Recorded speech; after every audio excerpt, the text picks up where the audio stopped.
কাছে নালিশ করে দেবা? তাই? বাবার কাছে নালিশ করে দেবা? কি করেছি আমি? কি করেছি?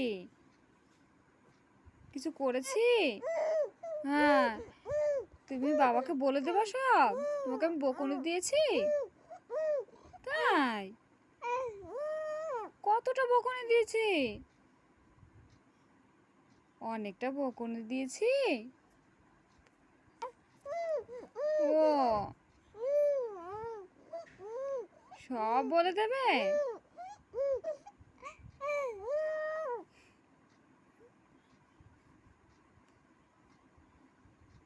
তুমি যে দুষ্টুমি করেছো সে কথা বলবে না? একটুও বলবে না সেই কথা? বলবেই না। ঠিক আছে।